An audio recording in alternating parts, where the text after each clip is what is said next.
Aspirants welcome to our YouTube channel knowledge hub में आपका एक बार फिर से स्वागत है। Students, Haryana CET group D की जो टेस्ट सीरीज हमने चला रखी है उसी में आज हम दूसरा प्रैक्टिस टेस्ट करने वाले हैं। पहला प्रैक्टिस टेस्ट है वो आप चेक कर सकते हैं। ठीक है, ये जो टेस्ट सीरीज है ये सेम पैटर्न पर है जो एचएसएससी आपको देगी, यानी कि जो डी ग्रुप का सिलेबस दिया गया है, जो डी ग्रुप का पैटर्न दिया गया है, जिस हिसाब से पेपर आएगा उसी के हिसाब से ये प्रैक्टिस टेस्ट सीरीज तैयार की गई है। और टेस्ट सीरीज जो तैयार करी है ये करी है आर्यभट्ट एकेडमी ने। आर्यभट्ट एकेडमी है और ये उनके कॉन्टैक्ट नंबर दिए हैं। कोर्स वगैरह की जानकारी के लिए आप यहाँ पर कॉन्टैक्ट कर सकते हैं। देखो, पहले हमने ग्रुप सी का जो प्रैक्टिस टेस्ट करा था आर्यभट्ट एकेडमी का ही करा था और 99% जो पेपर आया था सारा का सारा इन्हीं क्वेश्चंस में से, जो प्रैक्टिस सेट के हमने करे थे यहीं से सारा क्वेश्चन पेपर जो है वो पूछा गया था। तो अब हम ग्रुप डी के लिए करने वाले हैं और प्रैक्टिस सेट नंबर दूसरा हम करेंगे। 100% होंगे सेम पैटर्न पर जो एचएसएससी हमसे पूछेगी क्वेश्चन उसी पैटर्न पर। ठीक है, 1 बाय 1 सभी क्वेश्चन का हम डिटेल में सॉल्यूशन इसमें आज करने वाले हैं। सबसे पहले रीजनिंग दे रखी है, उसके बाद सारे सब्जेक्ट के हिसाब से सारे क्वेश्चन इसके अंदर दिए गए हैं। 1 बाय 1 करके हम इसमें चेक करते हैं। तो पहला प्रश्न दिया है और ये रीजनिंग का है। इसमें पूछा है कि यहाँ पर जो क्वेश्चन मार्क है यहाँ पे क्या आएगा। ये एक पैटर्न दे रखा है, उसके बाद एक पैटर्न ये दे रखा है, तो तीसरे में क्या आएगा ये पूछा गया है। ये अलग अलग 3 दे रखे हैं। ठीक है, स्टार्ट के 2 देखकर तीसरे वाले में बताना लास्ट में क्या आएगा। अब ये देखो 12, 13 और 12 इन तीनों की क्या सीक्वेंस है। 15, 20 और 3 इनकी क्या सीक्वेंस है। उसी के आधार पर अगली सीक्वेंस बनेगी। अब देखो 12 और 13 की गुणा करो। 12 और 13 की गुणा कितनी होती है? 156। ठीक है, 15 और 20 की गुणा करो, कितनी आ जाएगी? 300। अब 156 को जोड़ो आपस में अंकों को, 1 जमा 5 जमा 6 कितने बनेंगे? 5 और 1 6, 6 और 6 12, नीचे 12 दिया गया है। 15 और 20 की गुणा कितनी आती है? 300। इनके अंकों को आपस में जोड़ो, 3 जमा 0 कितना आएगा? 3 आएगा। ऐसे 21 और 25 की गुणा करो आपस में। 21 और 25 की आपस में गुणा करो। 21 और 25 की आपस में गुणा करें कितना आएगा? 525। अब इनको जोड़ दो, 5 जमा 2 जमा 5, 5 2 7 और 5 12, और वो दिया है ऑप्शन ए के अंदर। ठीक है, ऊपर वाले दोनों की गुणा, उनके अंकों का जोड़, वो नीचे वाली संख्या दी गई है। ऑप्शन ए उत्तर हो जाएगा पहले प्रश्न का। दूसरा प्रश्न दिया है, ये जो आकृति दी गई है इसमें यह बताना है कितनी त्रिभुज हैं इस आकृति के अंदर। यह आकृति दे रखी है, इसमें कितनी त्रिभुज है। देखो, सबसे पहले तो एक बड़े बड़े वाली होगी, सबसे बड़ी तो एक होगी, उसके बाद एक ये 2 3 4, उसके बाद 5 6 7, एक अंदर वाली 8। ठीक है, लेकिन एक त्रिभुज और है और एक वो ये त्रिभुज है। देखो ये पूरी की पूरी एक त्रिभुज ये बनेगी इसके अंदर 9। तो कितनी त्रिभुज है इसके अंदर? 9 त्रिभुज है। ऑप्शन डी इसका उत्तर हो जाएगा प्रश्न नंबर 2 का। प्रश्न नंबर 3 दे रखा है, ये एक संख्या दे रखी है और ए और बी नीचे इसके शीशा मान लो या दर्पण मान लो या पानी मान लो, और इसके नीचे क्या प्रतिबिंब बनेगा वो बताया है। जलीय प्रतिबिंब बोलते हैं इसको। ठीक है भाई, कोई ऊपर वस्तु रखी है और उसको हम पानी में देखेंगे नीचे तो क्या दिखाई देगा, क्या इसका सीक्वेंस बनेगा, ये हमसे पूछा गया है इसके अंदर। देखो, सबसे पहले तो ये ए है तो ए हमेशा ऐसा उल्टा बनेगा। भाई ए है ये उल्टा बनेगा, पी है तो ये पी ऐसे बनेगा। इसमें ए सीधा दे रखा तो इसलिए ऑप्शन कट गया। इसमें ये पी सीधा दे रखा तो इसका पी का भी ऑप्शन कट गया। सीधी सी बात, 2 ऑप्शन तो सीधे सीधे कट गए। अब ऑप्शन सी और डी में से एक ही ऑप्शन इसका आंसर होने वाला है। अब इसमें ऑप्शन में एक ये देखो 2, ये 2 है ना, इसका उल्टा ये सीधा 2 दे दिया, ये बिल्कुल नहीं आएगा। प्रतिबिंब बनेगा तो जो वास्तविक संख्या दे रखी है वो उससे बदल के दिखाई देगी। तो सिर्फ ऑप्शन डी बचेगा जो इसमें सारे सही दे रखे हैं। तो ऑप्शन डी इसका जलीय प्रतिबिंब हो जाएगा। आगे है प्रश्न नंबर 4। प्रश्न नंबर 4 में दिया है, लड़कों की एक पंक्ति में करुण बाएं से 5वें पर और पंथ दाएं से छठे पर है। ये ऐसे है। ठीक है, करुण बाएं से 5वें पर, यहाँ पे करुण बैठा है, लेफ्ट साइड है, यहाँ से कौन से नंबर पर बैठा है? 5वें नंबर पर। और पंथ दाएं से छठे पर, ये दाएं साइड है, यहाँ से यहाँ पे पंथ बैठा कितने नंबर पर? छठे नंबर पर। ठीक है, ए और बी के बीच में बात करें तो ए से शुरू करता है तो ये 5वें नंबर पर बैठा है कौन? करुण। और पंथ बी से शुरू करें तो छठे नंबर पर बैठा है। जब ये आपस में जगह बदल लेते तो करुण बाएं से 13वें नंबर पर हो जाता है। कहने का मतलब है कि अगर ये जगह बदल लेंगे तो पंथ की जगह करुण यहाँ आ गया, तो ये बाएं से अब 13वें नंबर पर हो गया। बाएं से ये 13वें नंबर पर है, दाएं से छठे नंबर पर है, टोटल कौन सा नंबर हो गया? 13 + 6 19, लेकिन ये एक बार 2 बार काउंट हो गया ना, इधर से 13वां इधर से छठा, तो ये बंदा 2 बार काउंट हुआ है, तो एक घट जाएगा। हमने सीधा फार्मूला लगा रखा है left side plus right side minus 1, तो कितने हैं 18 बच्चे हैं टोटल क्लास के अंदर। लेकिन इसने क्या पूछा है, देखो 18 तो इसके अंदर टोटल बच्चे आ गए क्लास के अंदर। अगर ये पूछता है क्लास में कितने, लाइन में कितने बच्चे, तो 18 बच्चे आ गए थे। लेकिन इसने पूछा है कि दाएं से पंथ का नया स्थान क्या है, ये बताना है। राइट साइड से इसका ये नंबर बताना, ये कौन सा नंबर है। तो देखो छठे नंबर पर था ये 13वें नंबर पर आ गया, तो मतलब बीच में कितने बच्चे हैं, 7 बच्चे आ गए बीच में। ठीक, सॉरी 8, पहले 5वें नंबर पर था, अब ये 13वें नंबर पर आ गया इधर से, तो बीच में 8 बच्चे आ गए। छठे पर ये पहले था, और 8 और 6 14, ऑप्शन सी उत्तर आ जाएगा। अगर ये पूछता लाइन में टोटल बच्चे कितने हैं, तो 18 बच्चे आते। ठीक है, अगला है प्रश्न नंबर 5। इसमें एक ये सीक्वेंस दे रखी है 5 फिर 3 और फिर 3, इनका बीच में साइन कुछ भी है, और इसका उत्तर आएगा 12। 7H2 @ 4, इसका उत्तर आएगा 10। तो 2H9 @ 5 का क्या उत्तर होगा। कहने का मतलब है कि हैच का क्या मतलब है और @ क्या है, इसको सोल्व करना है। अब देखो 5 को किसी से भी गुणा करेंगे तो लास्ट में तो 0 आएगा, 5 आएगा। 5 को 3 से गुणा करेंगे तो 15, 15 में से 3 गया तो 12। मतलब क्या है कि हैच की जगह तो गुणा है और @ की जगह माइनस है। 7 दूनी 14, 14 - 4 10, सही है। हैच की जगह क्या है, गुणा, और ये जो @ है इसकी जगह क्या है, माइनस। यहाँ पे लगाओ 2 दूनी 2 में 18, 18 - 5, ठीक है, 9 दूनी 18, 18 - 5, 18 में से 5 घटा दो, कितना बच गया 13। ऑप्शन सी आंसर हो जाएगा। ठीक है, अगला है सवाल नंबर 6। 6 मित्र एक गोलाकार मैच के चारों ओर बैठे हैं। मोहित रोहित के विपरीत बैठा है, जो राम और मोहित के बीच में बैठा है। ये सिटिंग अरेंजमेंट का प्रश्न है, सिटिंग अरेंजमेंट का प्रश्न है, और इसको हम बनाते हैं ऐसे करके। गोलाकार मेज के चारों तरफ बैठे हैं ये, ठीक है। अब बैठाना स्टार्ट करो इसको। 6 है, 1 2 3 4 5 6, 6 बंदे बैठे हैं ऐसे। Mohan is sitting opposite to Rohit. Mohan जो है वो रोहित के अपोजिट में बैठा है। यहाँ पर मोहन है तो यहाँ पर रोहित है, आमने सामने बैठ गए। Rohit who is sitting between Ram and Mohit. जो रोहित है वो राम और मोहित के बीच में है। ये रोहित है तो इसके एक साइड राम है, ठीक है, और एक साइड मोहित है। या फिर इधर मोहित है, इधर राम है और इधर मोहित है। अब ये नहीं पता कि हमें राम किस साइड है और मोहित किस साइड है, ध्यान रखना, ठीक है। और ये कौन है, ये रोहित है, ध्यान रखना। और ये है मोहन, आर एम में कंफ्यूज मत हो जाना। Mohit is sitting opposite to Shyam. Mohit जो हो श्याम के अपोजिट में बैठा है। अब देखो अगर मान लो इधर राम बैठा है तो इधर कौन बैठेगा, मोहित बैठेगा। भाई राम और मोहित के बीच में तो रोहित है। अब आगे लिखा क्या है कि मोहित जो है वो श्याम के अपोजिट में बैठा, तो यहाँ पर कौन आ गया, श्याम आ गया। मोहित के सामने श्याम आ गया तो बच गया कौन, इधर एक जो लड़का बच गया जठा वो यहाँ पे बैठेगा, रोहन। यहाँ पे कौन आएगा, रोहन आएगा। Who is sitting opposite to Rohan, तो रोहन का अपोजिट में कौन बैठा है, राम। चाहे राम को इधर बैठा लो तो भी यही आएगा, क्यों, क्योंकि मोहित के सामने तो श्याम इन्होंने क्लियर बोल दिया, तो रोहन के सामने कौन आएगा, राम ही बैठेगा, ठीक है।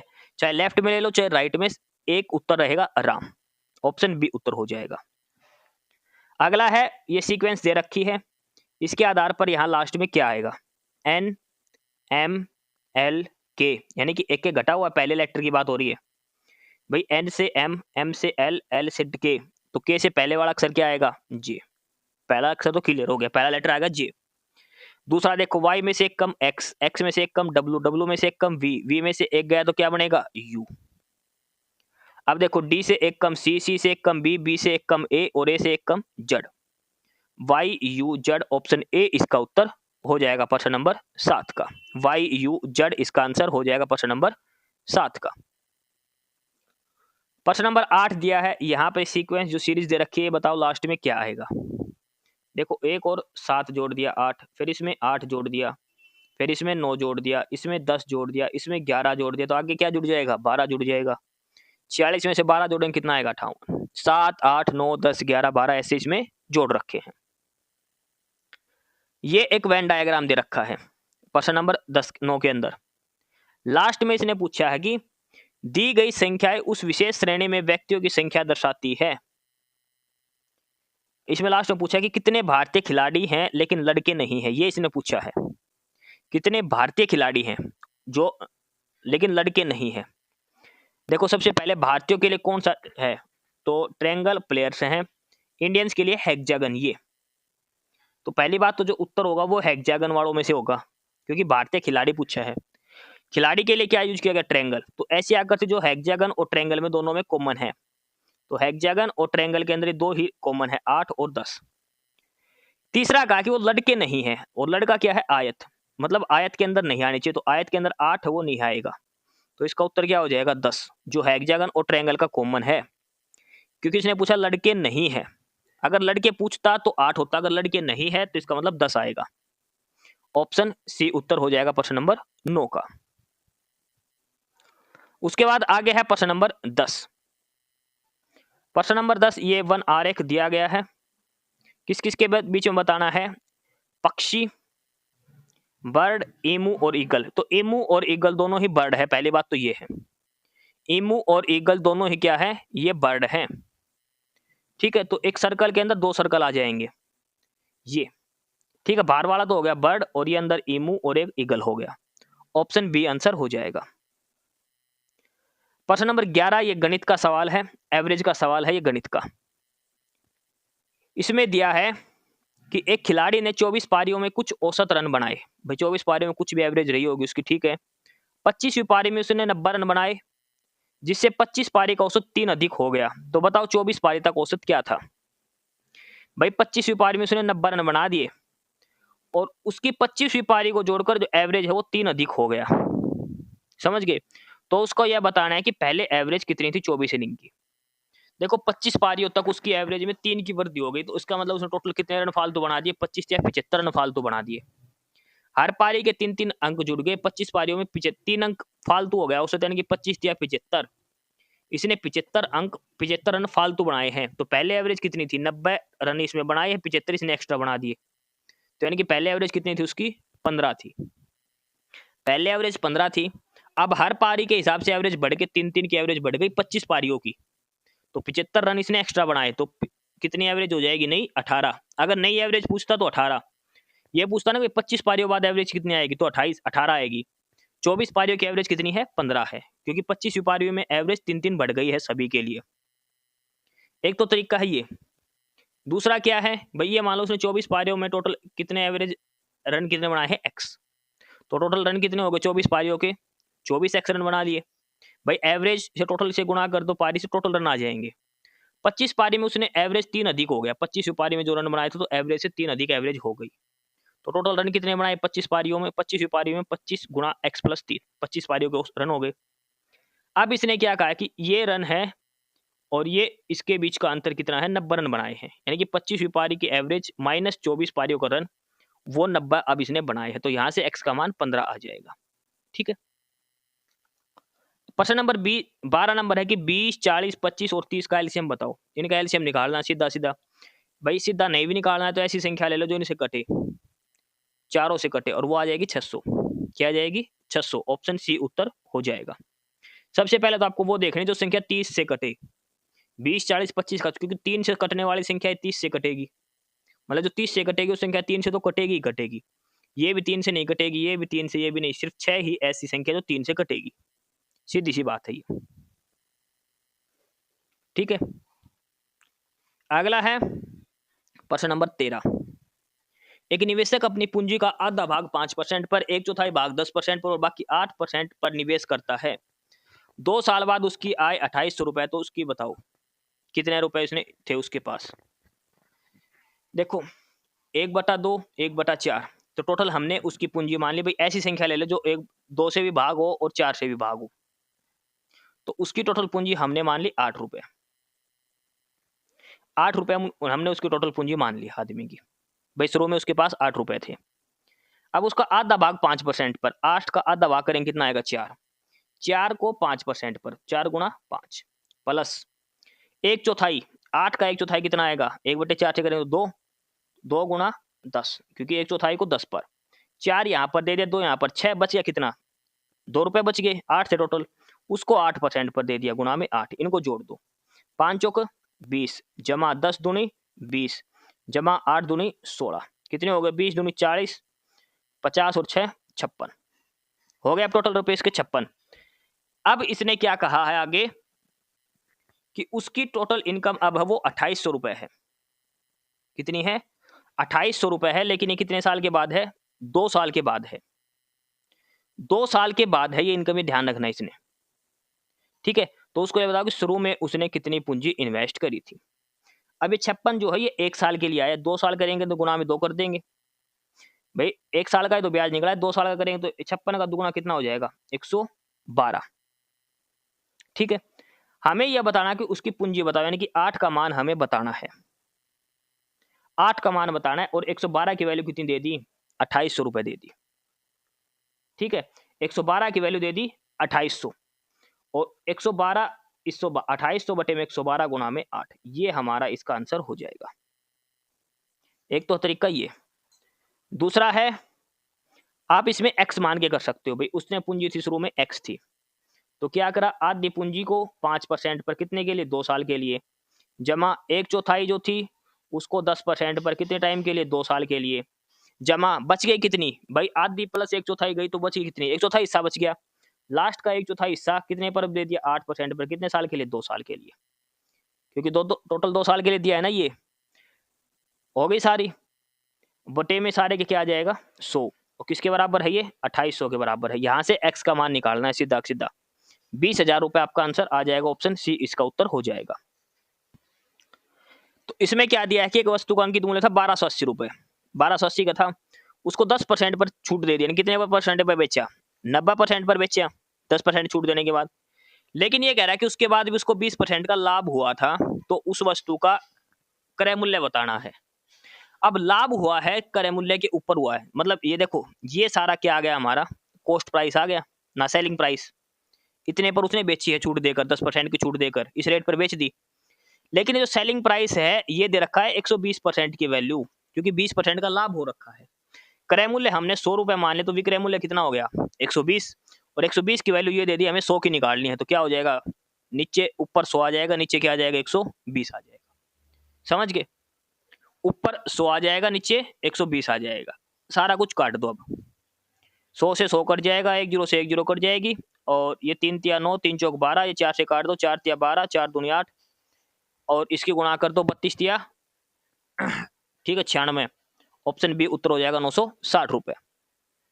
जो चीज दे रखी है वैसे के वैसे आप सोल्व कर लो, चाहे इसको आप बाई हैंड ऐसे सोल्व कर लो, 22 का 10% 128, इसमें से घटा दो 1152, ये दे दिया कितने की वैल्यू 120% की, 100 की निकालनी हमें, बटे में 120 गुना में 100, चाहे ऐसे सोल्व कर लो।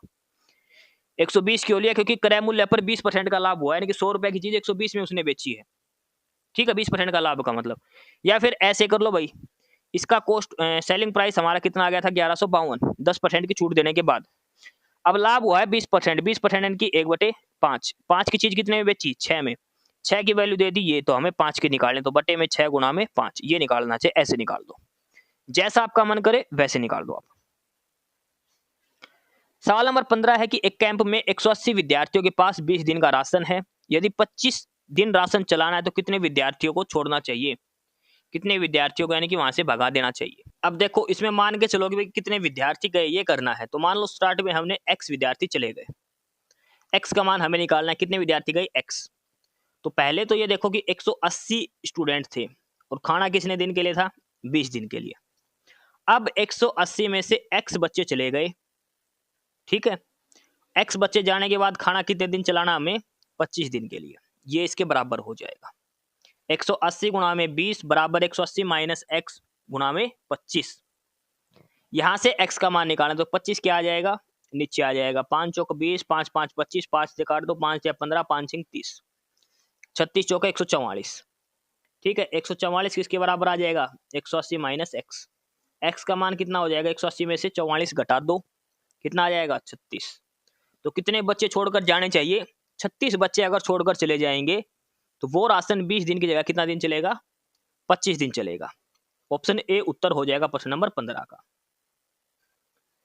आगे है प्रश्न नंबर 16, पाइप ए 8 घंटे में, पाइप बी पी घंटे में, पी का मान निकालना होगा लास्ट में, हाँ पाइप बी है वो पी घंटे में, और पाइप सी 24 घंटे में एक टंकी को भर देता है, तीनों मिलाकर टंकी को 2.4 घंटे में भरते हैं तो पी का मान बताओ। कहने का मतलब है कि पाइप पी कितने देर में भरेगा, ये बताना है इसको। ठीक है, ए लेता है 8 घंटे, 8 घंटे ले लिए, और सी लेता है 24 घंटे, और तीनों मिलाकर, इन तीनों को मिलाकर कितने लगते हैं, 2.4 घंटे। ये टाइम इसके अंदर दिया गया है। तो सीधा सा क्या करना है इसके अंदर, भैया 24/10 लिख लो यहाँ पे, 24/10 घंटे इसको लगते हैं। अब ये 8 घंटे लगा तो इसकी क्षमता कितनी हो जाएगी, 1/8 से, 1/8 हिस्सा भरेगा 1 घंटे में, ये 1 घंटे में 1/24 हिस्सा भरेगा, और ये घंटे में 1/p भरेगा। तो सीधी सी क्या हो गया, एक मतलब 1 जो p का मान हमें निकालना है, तो सबसे पहले क्या होगा, 1/8 जमा 1/p जमा 1/24 किसके बराबर है, 1/2.4 के। यहाँ से p का मान निकालना है, तो ये ऊपर आ जाएगा 10/24 हो जाएगा। पहले ये घटेगा 1/24, फिर ये घटेगा -1/8, ये आएगा a/p का, और हमें p का निकालना है इसका उल्टा करके। 4 घंटे इसका उत्तर आ जाएगा सीधा सीधा। ठीक है, ऐसे कर लो, नहीं तो फिर आप p का कोई भी एक मान रख लो इसमें से। p का मान रख के a b c तीनों का एलसीएम लेके एक बार निकाल के देख लो भाई 2.4 किस ऑप्शन से आ रहा है। अगर आपके पास पेपर में टाइम है तो आप ऐसे भी निकाल सकते हैं। ठीक है, जैसे आपको सही लगे वैसे आप इसको सोल्व कर सकते हैं। प्रश्न नंबर 17 है, 500 का 7% की दर से और 700 रुपए का 10% की दर से और 1000 रुपए का 4% की दर से 3 साल का कुल साधारण ब्याज बताना है। तो साधारण ब्याज क्या होता है, मूलधन गुणा में दर गुणा में समय बटे में 100। तो पहला है 500 रुपए का 7% और टाइम है 3 साल। देखो तीनों के लिए अलग अलग 3-3 साल का टाइम दिया है ये। तो 5 7 35 दिया 105, पहले साल का तो हो जाएगा 105 पहली राशि पर। 700 गुणा में 10 गुणा में 3 बटे में 100 करेंगे तो 2 जीरो से 2 जीरो कट जाएगी, 7 दिया 21, इस पर कितना आ जाएगा 210 रुपए। 1000 गुणा में 4 गुणा 3 बटे में 100, 2 जीरो से 2 जीरो 4 दिया 12, कितना मिलेगा इस पर 120 रुपए। तीनों को जोड़ना है, 210 105 जमा 120, टोटल कितना आ जाएगा 435। ऑप्शन ए इसका उत्तर हो जाएगा। ठीक है, अगला है प्रश्न नंबर 18, सीता ने प्रतिवर्ष 10% पर 1,80,000 रुपए साधारण ब्याज पर उधार लिए। उसी दिन उसने उसी राशि को सालाना चक्रवृद्धि ब्याज पर अपने दोस्त को दे दिया। 2 साल के अंदर में कितना लाभ हुआ, देखो कितना जबरदस्त बिजनेस करा इसने। भाई पहले 10% की दर से ले लिया साधारण ब्याज की दर से, ठीक है, और 2 साल के लिए पूछा है, 2 साल के लिए। तो अब देखो 10% दर है ना, तो जो फायदा होगा चक्रवृद्धि ब्याज और साधारण ब्याज पर वो दर का अंतर होता है। 2 साल के लिए साधारण ब्याज की दर कितनी हो जाएगी, 10 + 10 20, लेकिन चक्रवृद्धि ब्याज की दर कितनी होगी, 10 + 10 + 10 × 10/100 यानी कि 21%। 2 साल की 10% की दर से साधारण ब्याज की टोटल दर कितनी बनेगी, 21% बनेगी। तो इसको फायदा कितने परसेंट का हुआ, 1% का। भाई इसने उधार लिए कितने, 20% के हिसाब से, और बेचे वापस कितने पर दिए, 21% के, 1% का फायदा हो गया, यानी कि 1,80,000 का 1% कितना आएगा, 1800 रुपए। तो इस आदमी को 2 साल में कितने का फायदा हो गया, 1800 रुपए का। ऑप्शन डी उत्तर हो जाएगा इसका प्रश्न नंबर 18 का। सीधा सा सवाल है, चाहे आप इसको ऐसे भी कर लो, 1,80,000 का 10 बटे गुणा में 2 बटे में 100 करेंगे, 2 जीरो से 2 जीरो काट दो, 18 दूनी 36, कितना आ गया 36,000 रुपए। इतने ब्याज तो देगा साधारण ब्याज, चक्रवृद्धि ब्याज निकालो, 1,80 का 10% की दर से पहले साल आएगा 18,000, दूसरी साल इधर भी 18,000, फिर इसका 18,000 का फिर 10% निकला है, कितना आएगा 1800। तो ये कितना होगा 36,000 + 1800, और 36,000 इसने दे दिए तो 1800 बच गए, ये इसका प्रॉफिट हो जाएगा। प्रश्न नंबर 19 है कि नित्य और सत्य की वर्तमान आयु का जोड़ 40 साल है। ठीक है, उनकी उम्र का गुणनफल 351 है। अब इनमें से वो संख्या देख लो जिसका गुणनफल 351 बना। देखो दो सम संख्याओं का योग गुणा करेंगे तो एक तो बिल्कुल भी नहीं आएगा, ये भी कट जाएगा। 6 चौक 24, इसका इकाई अंक 4 आएगा, ये भी नहीं आएगा। 5 और 5 की गुणा करेंगे तो इकाई अंक 5 आएगा, ये भी नहीं आएगा। 7 और 3 की गुणा करेंगे तो 1। समझ गए, इनके गुणा का पूछा 351 आना चाहिए, तो 13 और 17 गुणा ही 351 आएगी, बाकी किसी की भी नहीं आएगी। भाई 8 इकाई अंक गुणा करके देख लो बस, 8 को 2 से गुणा करें तो इकाई अंक 6 आएगा, 6 को 4 से गुणा करेंगे तो 4 आएगा, 5 को 5 से करेंगे तो 5 आएगा, लेकिन 7 को 3 से करेंगे तो 1 आएगा, यानी कि 351 इसी का बनेगा। ये तो है एक सिंपल सा सवाल। दूसरा अगर ऐसे करो भाई, इनमें से एक की मान लो आयु x मान ली, तो दूसरे की कितनी हो जाएगी 40 माइनस एक्स हो गई। दोनों की आयु का गुणनफल दे रखा है, यानी कि x गुणा में 40 माइनस एक्स, x गुणा में 40 माइनस एक्स दे रखा है 351। यहाँ से x का मान निकालना है। ठीक है, जैसे भी आप सोल्व करो वैसे कर लेना। सवाल नंबर 20 दिया है कि एक व्यक्ति को जनवरी में 4 पैकेट मिले जिनका औसत भार 300 ग्राम था। फरवरी में 8 पैकेट मिले जिनका औसत भार 400 ग्राम था। टोटल एवरेज कितना हो गया ये बताना है। तो भाई 300 ग्राम के 4 पैकेट थे, कितना भार हो गया 1200, जमा 400 ग्राम के 8 पैकेट थे, 8 चौक 3200। ठीक है, बटे में टोटल पैकेट कितने हो गए 4 + 8 12 पैकेट। इन सभी का औसत निकालना है। तो कितना हो गया 4400 बटे में 12। 4400 बटे 12 करेंगे तो 366.67। ऑप्शन बी उत्तर हो जाएगा प्रश्न नंबर 20 का, ऑप्शन बी। प्रश्न नंबर 21 दिया कि 153 मीटर लंबी एक रेलगाड़ी इतने मीटर पुल को 40 सेकंड में पार करती है, रेल की स्पीड बताओ। अब देखो, पुल की लंबाई प्लस ट्रेन की लंबाई जुड़ेगी तभी तो इसको पार करेगी। तो स्पीड क्या होती है, डिस्टेंस अपॉन में टाइम। डिस्टेंस यानी कुल दूरी कितनी तय करी, तो 747 मीटर तो पुल था, ट्रेन की लंबाई थी x, और सॉरी ट्रेन की लंबाई 153, ट्रेन की लंबाई 153 बटे में टाइम कितना है 40.5। ये कितना हो गया ऊपर 747 जमा में 153 जोड़ेंगे तो कितना बढ़ गया 900 बटे में 40.5। ये स्पीड आ जाएगी। 900 बटे में 40.5 करेंगे, ये आएगी मीटर पर सेकंड में, और उत्तर दे रखा है इसने किलोमीटर प्रति घंटा। 900 बटे 40.5 को यानी कि 405, ऊपर 10 चला जाएगा गुणा में। देखो मीटर पर सेकंड को अगर किलोमीटर प्रति घंटा में बनाना तो 18/5 से, और अगर किलोमीटर को मीटर पर सेकंड में बनाना तो 5/18 से। ठीक है, इसको सोल्व करना है सारे को, और ये आ जाएगा हमारा 80। ऑप्शन डी उत्तर आ जाएगा इसका, 80 किलोमीटर प्रति घंटा। आपको फार्मूला ध्यान रखना कैसे करना है, गुणा भाग करना आपका काम है वो। सवाल नंबर 22 है कि एक त्रिभुज का क्षेत्रफल बताओ, उसकी 3 भुजाएं 5 12 और 13। देखो ये राइट एंगल ट्रायंगल बन गई, ये 5 है, ये 12 तो ये 13, समकोण त्रिभुज बनेगी। और समकोण त्रिभुज का क्षेत्रफल क्या होता है 1/2 आधार गुणा में ऊंचाई, 1/2 गुणा 5 गुणा 12, 5 6 30।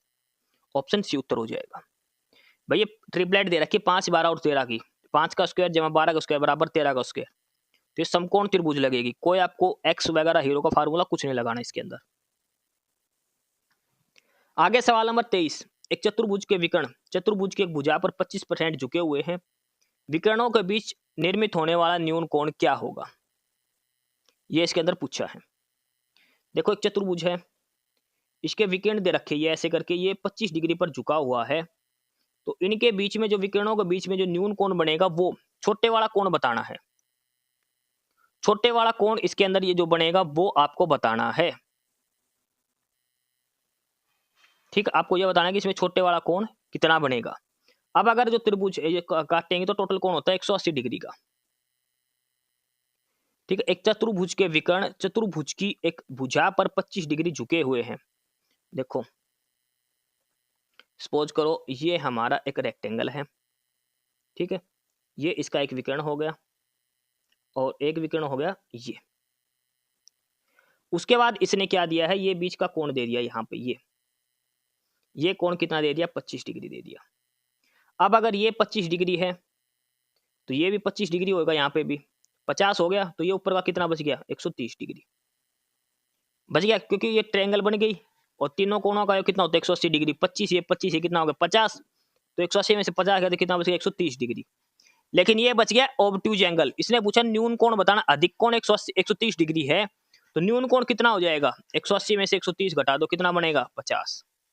ऑप्शन बी उत्तर आ जाएगा, कितना आएगा 50 डिग्री। ऑप्शन बी उत्तर इसका आ जाएगा सवाल नंबर 23 का।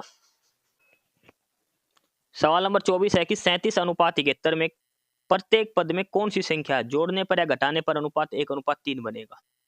यानी कि 37 में से भी x घटेगा और 71 में भी एक ही संख्या घटेगी और अनुपात आना चाहिए 1/3। x का मान आपको बताना है, ये आपको करना है। तो यहाँ से x का मान कितना आ जाएगा 20। अगर घटाने की बात करी जाए तो x का मान कितना आ जाएगा 20। अब बात करते हैं अगर जोड़ने की, तो जोड़ने पर अलग संख्या आएगी। देखो पहले तो घटाने का लेना फिर जोड़ने का, दोनों में आपको ट्राई करना है। तो जैसे हम इसमें घटाते हैं ना तो घटाने से उत्तर आएगा 1/3 का, लेकिन x का मान कितना आएगा वो 20 आएगा। इसमें से किसी भी ऑप्शन में 20 नहीं दे रखा, तो ऑप्शन डी उत्तर हो जाएगा, इनमें से कोई नहीं। ये चीज ध्यान रखना आपको। ठीक है, इनमें से कोई भी नहीं ये इसका उत्तर आएगा। ऑप्शन डी उत्तर आ जाएगा।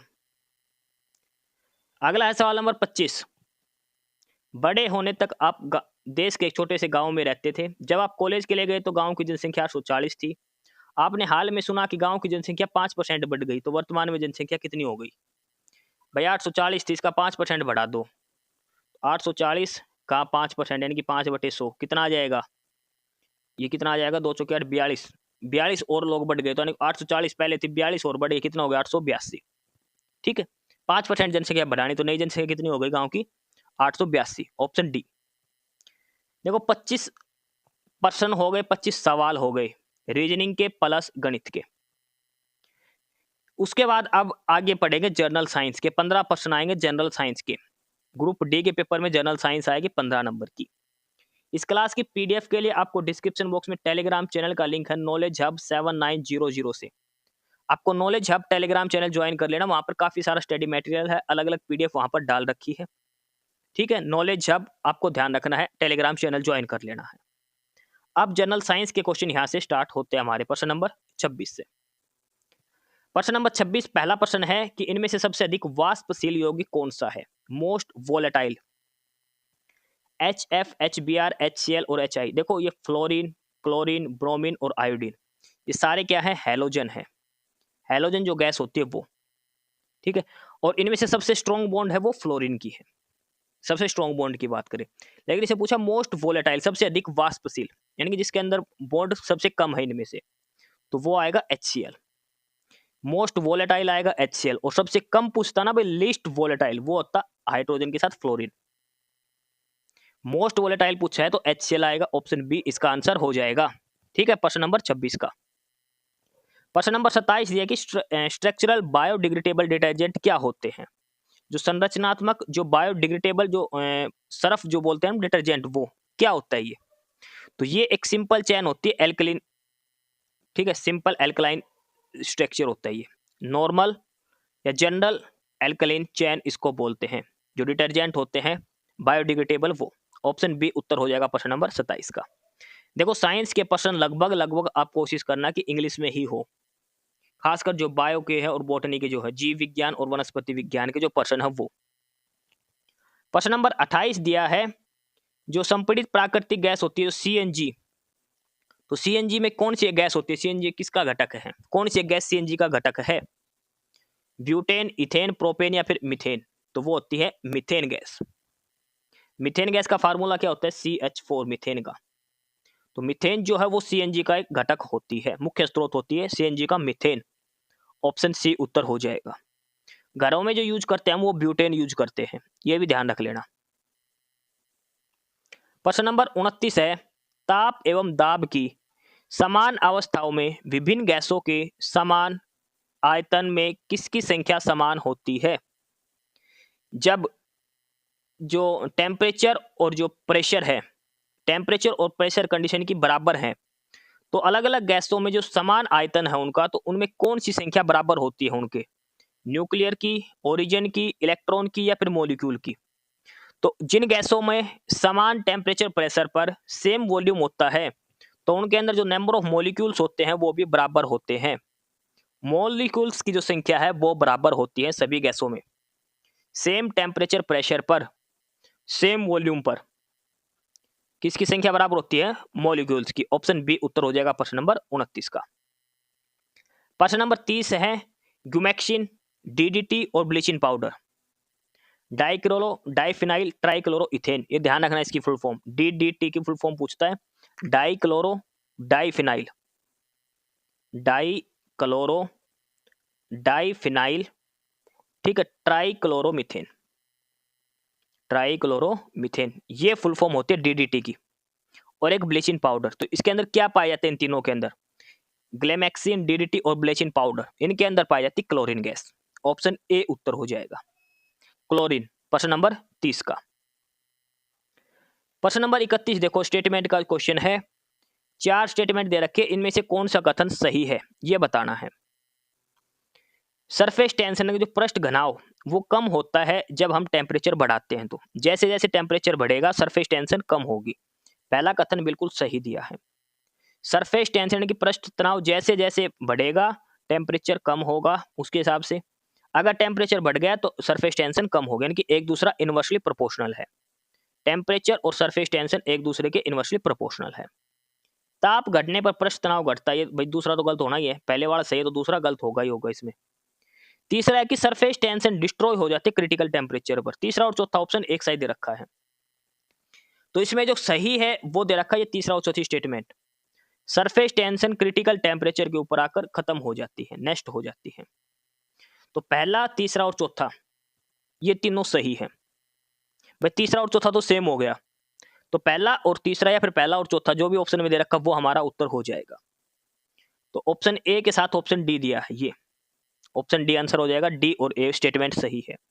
सरफेस टेंशन टेम्परेचर बढ़ने के साथ साथ कम हो जाती है और साथ में क्रिटिकल टेम्परेचर पर सरफेस टेंशन खत्म हो जाती है। ऑप्शन डी इसका आंसर हो जाएगा प्रश्न नंबर 31 का। प्रश्न नंबर 32 है कि सूर्य की ऊर्जा का स्रोत क्या है। तो सूरज के अंदर जो ऊर्जा का स्रोत है वो है नाभिकीय संलयन।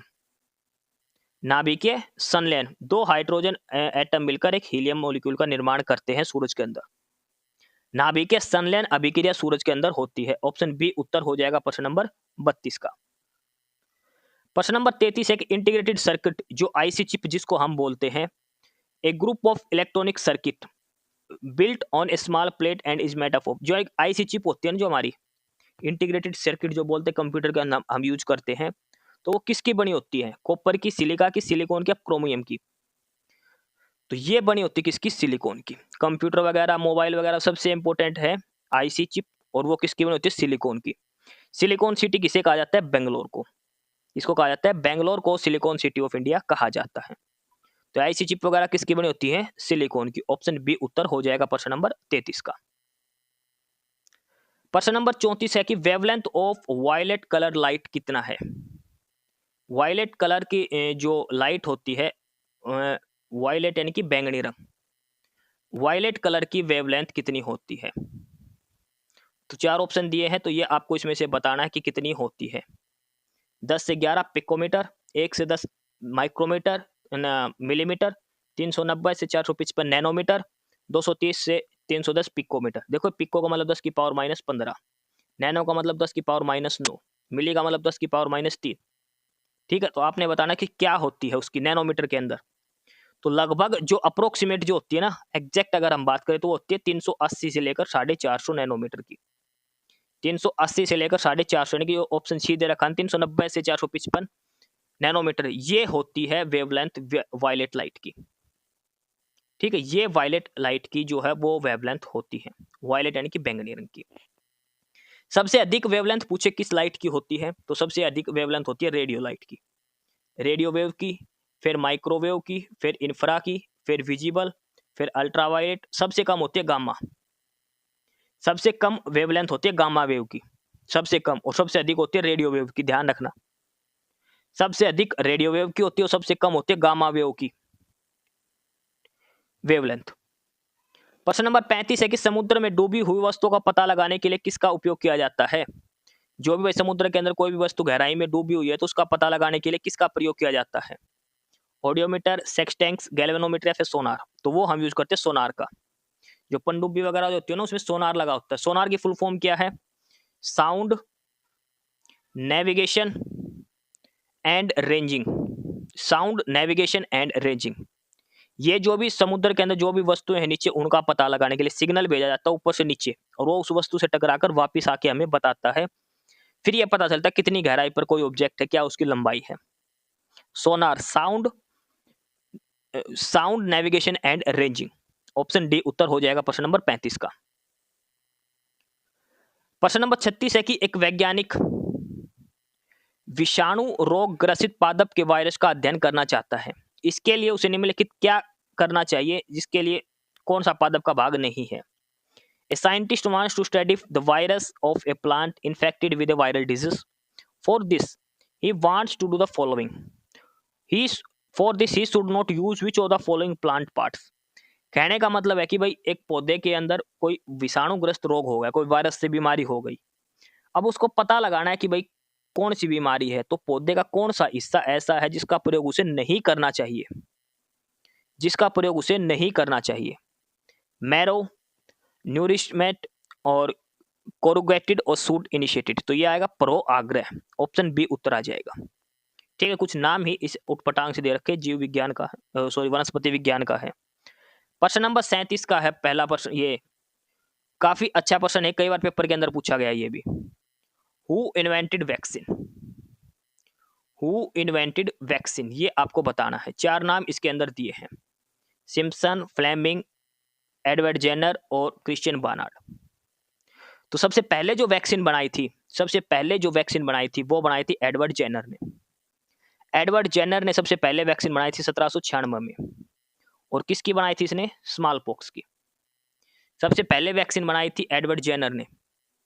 ठीक है, किसकी बनाई थी? स्मॉल पॉक्स की बनाई थी। एडवर्ड जेनर को वैक्सीनेशन का फादर कहा जाता है। सबसे पहली वैक्सीन एडवर्ड जेनर ने बनाई थी। अगला है प्रश्न नंबर 38। निम्नलिखित में से किस अवस्था में पक्षी केवल आवास के अंदर रहते हैं? In which of the following system do the birds live only inside the house? ये अलग अलग कंडीशंस दे रखी है भाई, इंटेंसिव सिस्टम है या फिर कौन सा है इसका, ये आपको इसमें से बता, intensive, comprehensive, clan unit system या फिर इनमें से कोई नहीं। किस ऐसी सिचुएशन के अंदर जो पौधे हैं, जो पक्षी है, वो केवल अपने आवास के अंदर रहते हैं, यानी कि कहने का मतलब कि अपने घोंसले के अंदर ही पक्षी रहते हैं। ठीक है, तो पहला है इंटेंसिव सिस्टम, दूसरा ऑप्शन है कॉम्प्रिहेंसिव और तीसरा है क्लैन यूनिट सिस्टम और चौथा है इनमें से कोई नहीं। तो ये आपको इसमें से बताना है। प्रश्न नंबर 38 का उत्तर हो जाएगा इंटेंसिव सिस्टम। इंटेंसिव का मतलब है कि पक्षी केवल अपने आवास में रहते, आउटडोर का कोई चक्कर नहीं है। एक क्लैन यूनिट सिस्टम दे रखा, वो होता है सारे पक्षियों का झुंड जो होता है, वो उनको बोलते हैं क्लैन यूनिट सिस्टम। तो इसका उत्तर हो जाएगा ऑप्शन ए। इंटेंसिव सिस्टम के अंदर जो सारे पक्षियों केवल अपने आवास के अंदर रहते हैं। प्रश्न नंबर 39 है कि डीएनए के अंदर कौन सा नाइट्रोजनस जो बेस है वो एब्सेंट होता है? देखो, डीएनए और आरएनए, इनके अंदर चार चार नाइट्रोजनस बेस होते हैं। चार डीएनए के अंदर होता है, चार आरएनए के अंदर होता है। तो इनमें से आपको ये बताना है कि डीएनए के अंदर कौन सा एक एब्सेंट होता है, यानी जिसका नाम दे रखा वो आरएनए का एक पार्ट है। एडेनिन, थाइमिन, यूरेसिल और ग्वानिन, इनमें से तीन है जो डीएनए के हैं और एक है आरएनए का। तो देखो, एडेनिन भी होता है, थाइमिन भी होता है और ग्वानिन भी। ठीक है, चौथा क्या होता है इसके अंदर? साइटोसिन। क्या होता है? साइटोसिन। ये चार होते हैं डीएनए के अंदर, और जो यूरेसिल होता है ना साइटोसिन की जगह, ये किसके अंदर होता है? आरएनए के अंदर। यूरेसिल किसके अंदर पाया जाता है? आरएनए के अंदर पाया जाता है। ठीक है, और डीएनए के अंदर यूरेसिल की जगह क्या होता है? साइटोसिन। ऑप्शन डी उत्तर हो जाएगा यूरेसिल। प्रश्न नंबर 40। Name a type of connective tissue bond on the nose bridge and ear lobe. कान और नाक को जो आपस में जो जोड़ती है, वो उसको क्या बोलते हैं? ये इसके अंदर पूछा गया है। जो संयोजी उत्तक है, जो कान और नाक को जो आपस में जोड़ता है, उसको क्या बोलते हैं? जो नाक ब्रिज, जो नाक का ये ऊपर वाला हिस्सा, और ईयर लोब, इनको जोड़ने वाले को क्या बोलते हैं? टेंडन, कार्टिलेज, बोन कोड और बोन। तो इसको कहा जाता है कार्टिलेज। क्या कहा जाता है इसको? कार्टिलेज इसको कहा जाता है। ऑप्शन सी उत्तर हो जाएगा इसका प्रश्न नंबर 40 का। ये हमारे 15 प्रश्न थे जनरल साइंस के। क्लास की पीडीएफ के लिए डिस्क्रिप्शन बॉक्स में टेलीग्राम चैनल का लिंक है, नॉलेज हब 7900 करके। आपको टेलीग्राम चैनल ज्वाइन कर लेना, वहां पर पीडीएफ मिलेगी और भी काफी सारा स्टडी मटेरियल वहां पर डाल रखा है, अलग अलग टीचर्स का। सारा स्टडी मटेरियल आपको एक ही जगह मिलेगा। आपको टेलीग्राम चैनल ज्वाइन कर लेना है, नॉलेज हब। अब हमारी शुरू होते हैं प्रश्न नंबर 41 से, हिंदी।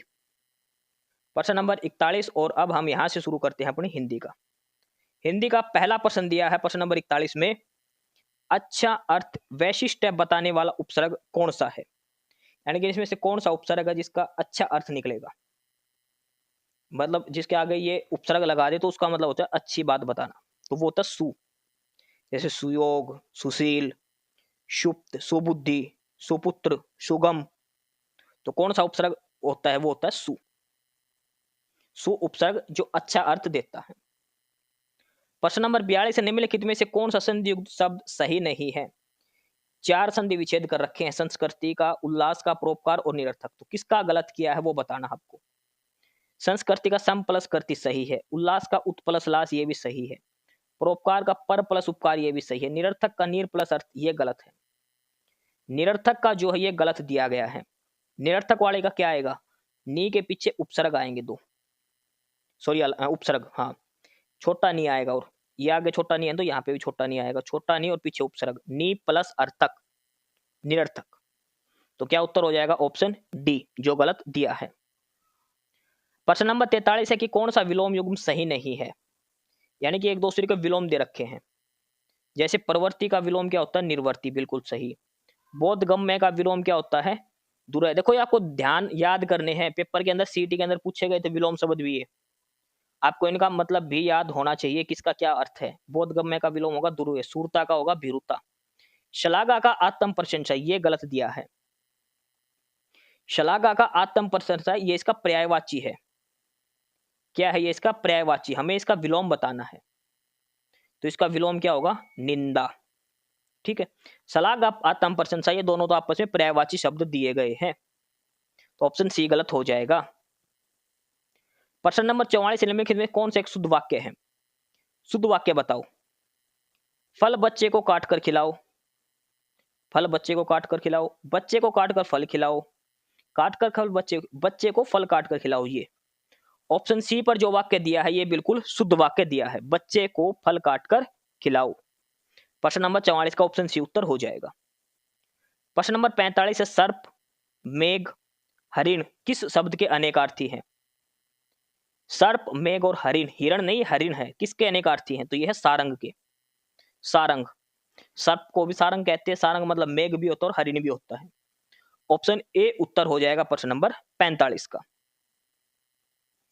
प्रश्न नंबर 46 है कि निम्नलिखित में से सकर्मक क्रिया का वाक्य है, किस वाक्य के अंदर सकर्मक क्रिया का प्रयोग किया गया है, ये आपको इसमें से बताना है। मंदाकिनी सोती है, इसमें तो कर्म ही नहीं है। पक्षी आकाश में उड़ते हैं। बालिका निबंध लिखती है, बालक खिलौना पाकर हंसता है। सकर्मक क्रिया जिसके अंदर कर्म हो, तो देखो बालिका लिखती है, क्या लिखती है, निबंध। तो सकर्मक क्रिया का उदाहरण क्या हो जाएगा, ऑप्शन बी वाला। जिस क्रिया के साथ कर्म हो या कर्म की संभावना हो और जिस क्रिया का फल का असर सीधे कर्म पर पड़े, तो बच्ची लिखती है, क्या लिखती है, निबंध लिखती है। ठीक है, ऑप्शन बी उत्तर हो जाएगा इसका प्रश्न नंबर 46 का। प्रश्न नंबर 47 है कि जिसे बुलाया न गया हो उसे क्या बोलते हैं। जिसे बुलाया न गया हो, अतिथि तो जिसके आने की कोई तिथि ना हो वो होता है, जिसको बुलाया ना गया उसको बोलते हैं अनाहुत। अनाहुत उसको कहा जाता है। ऑप्शन ए उत्तर हो जाएगा प्रश्न नंबर 47 का। जिसे बुलाया न गया हो अनाहुत उसे कहा जाता है। प्रश्न नंबर 48 समास और विग्रह बताना कौन सा गलत है। 4 में से 3 सही है, एक समास का विग्रह गलत है, वो बताना है। ग्रथ रतन यानी कि ग्रंथ रूपी रतन, गजानन गज जैसे आनंद वाला यानी कि मुख वाला, सही है। चौमासा 4 मासों का समाहार। मृत्यु दंड, दंड के लिए मृत्यु, ये उल्टा दे दिया। दंड के लिए मृत्यु नहीं होती, होता मृत्यु के लिए दंड, मृत्यु का दंड ये होता मृत्यु दंड। दंड के लिए मृत्यु नहीं होती, ये होता मृत्यु का दंड, मृत्यु दंड। तो ऑप्शन डी उत्तर हो जाएगा। ऑप्शन डी का जो समास विग्रह है ये बिल्कुल गलत दिया गया है। प्रश्न नंबर 49, देखो ऐसे प्रश्न आए थे सीटी के अंदर, सी वाले के अंदर। निम्नलिखित किस विकल्प में दिए गए शब्द परस्पर पर्यायवाची नहीं है। सारे आपस में पर्यायवाची दे रखे, एक के अंदर एक अलग है, बाकी सारे सही है। आग का होता अनल, पावक, हुतासन, ये सारे के सारे किसके पर्यायवाची हैं, आग के हैं, अग्नि के हैं, बिल्कुल सही है ये तो। रजनीचर, खनक, मोसक ये सारे किसके हैं, चोर के। किसके पर्यायवाची हैं, सारे चोर के पर्यायवाची हैं। अच्छा उसके बाद ये देखो ऑप्शन डी वाला देख लो पहले, नहीं सॉरी, निर्झर स्त्रोत और प्रपात। निर्झर स्त्रोत प्रपात ये किसके हैं, झरने के। किसके पर्यायवाची हैं, झरने के। अब देखो प्रसून, प्रसून किसका है, फूल का। कुंजर हाथी का। आनंद मुख का। ये तीनों अलग अलग दिए हैं, तो ऑप्शन डी इसका उत्तर हो जाएगा प्रश्न नंबर 49 का। ऑप्शन डी के जो तीनों शब्द हैं ये आपस में पर्यायवाची नहीं दिए। प्रश्न नंबर 50 हिंदी का आखिरी प्रश्न है कि वर्तनी की दृष्टि से शुद्ध शब्द बताएं, अशुद्ध बताएं, सॉरी अशुद्ध। तो बहिष्कार भी सही लिख रखा है, विषाद भी, सुशोभित भी, मातृभूमि गलत है। ये होता मातृ, तय के नीचे री वाली, मातृभूमि, मातृभूमि ये आएगा। तो प्रश्न नंबर 50 का ऑप्शन सी उत्तर हो जाएगा, मातृभूमि। ये हिंदी के 10 प्रश्न पूरे। अब पढ़ेंगे आगे अंग्रेजी। अब हमारे प्रश्न आएंगे कुछ इंग्लिश के, ठीक है, लगभग 10 प्रश्न अब हम इंग्लिश के करेंगे, 10 हिंदी के, 10 इंग्लिश के। तो प्रश्न नंबर 51 इंग्लिश का पहला प्रश्न देखो, क्लास की पीडीएफ के लिए डिस्क्रिप्शन बॉक्स में टेलीग्राम चैनल का लिंक है, नॉलेज हब 7900 करके आपको टेलीग्राम चैनल ज्वाइन कर लेना, पीडीएफ मिलेगी आपको, हर सब्जेक्ट की डाल रखी है वहां पे, एक बार आप हिस्ट्री में जाके चेक कर लेना वहां पे नॉलेज हब पे। क्वेश्चन नंबर 51 इंग्लिश का पहला क्वेश्चन है, फिल इन द ब्लैंक है, she is blank most diligent employ and I will recommend her name for promotion. देखो मोस्ट आ गया, सुपरलेटिव डिग्री उसके साथ क्या लगेगा, दा लगेगा, आर्टिकल में पढ़ते हैं ना, सुपरलेटिव डिग्री के साथ क्या लगेगा, दा लगेगा, ठीक है। तो क्या आएगा इसके अंदर, ऑप्शन सी, इसका ऑप्शन ए उत्तर हो जाएगा, सी is the most diligent employ. ये 52 का है, ये नरेशन का है, डायरेक्ट इनडायरेक्ट स्पीच का। What a wonderful time we had there, she exclaimed। इसका इनडायरेक्ट बताना है, तो she exclaimed that, we had की जगह क्या आएगा, they had, we की जगह क्या आ जाएगा, they, तो she has भी नहीं आएगा यहाँ पे। अब ऑप्शन सी और डी में से, तो they have नहीं आएगा, पास्ट में जाएगा क्या आएगा, had, ऑप्शन सी उत्तर हो जाएगा, she exclaimed that they had quite a wonderful time there, option C answer हो जाएगा क्वेश्चन नंबर 52 का।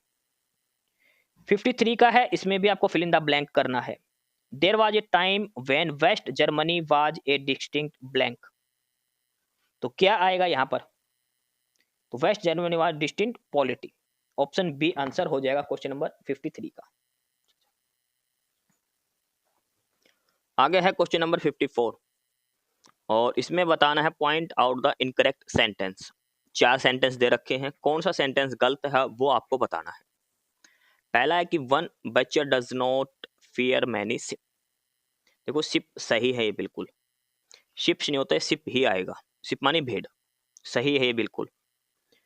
Every farmer knows how to yoke the oxen together, ये भी बिल्कुल सही दिया गया है, ऑक्स का प्लूरल है ये ऑक्शन, ठीक है, ऑक्स मानी बैल और इसका प्लूरल होता है auction. The oil company will ship out the heavy equipments. आ गया furniture for young children needs to be indestructible. देखो ये सारे सेंटेंस सही हैं, ऑप्शन सी के अंदर एक छोटी सी गलती दी गई है, बिल्कुल छोटी सी गलती है ऑप्शन सी के अंदर। देखो पढ़ने में बिल्कुल सही नजर आ रहा है ऑप्शन सी वाला, लेकिन गलती क्या है, कुछ वर्ड होते हैं जो सिंगुलर और प्लूरल एक जैसे लिखे जाते हैं, जैसे फर्नीचर, फर्नीचर लिखो या फर्नीचर नहीं होते, इसका फर्नीचर ही प्लूरल रहेगा, इसका फर्नीचर ही सिंगुलर रहेगा, ठीक है।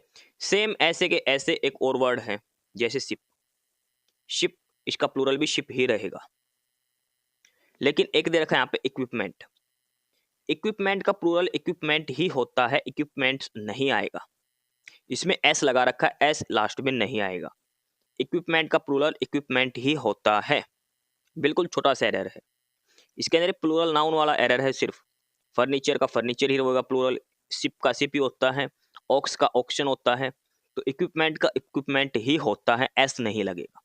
तो कौन सा सेंटेंस गलत है, ऑप्शन सी वाला।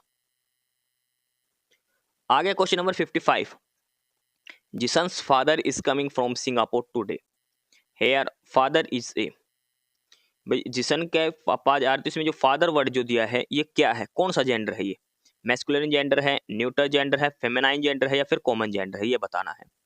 देखो जिशन के पापा, पापा क्या होते हैं, मेल, ठीक है, फादर किसको रिप्रेजेंट करता है, मेल को, तो फेमिनाइन जेंडर तो होने से रहा, ना ही ये कॉमन जेंडर है और ना ही ये न्यूट्रल जेंडर, तो कौन सा हो गया, मैस्कुलाइन जेंडर, मेल को डिनोट करने के लिए किसको करते हैं, मैस्कुलाइन जेंडर का प्रयोग, ठीक है, जैसे boy, brother, father, husband, uncle, son, king, ये सब मैस्कुलाइन जेंडर होते हैं सारे, ऑप्शन ए आंसर हो जाएगा। अगला क्वेश्चन नंबर 56 और इसको फिल इन द ब्लैंक करना, खालिस्तान हमें भरना है। Bharti blank yoga classes this days, Bharti blank yoga, Bharti आजकल योगा क्लासेस ले रही है। अटेंडिंग, अटेंडिंग तो सिंगल आएगा नहीं, सिंपल, इसके साथ हेल्पिंग वर्ब तो आएगी।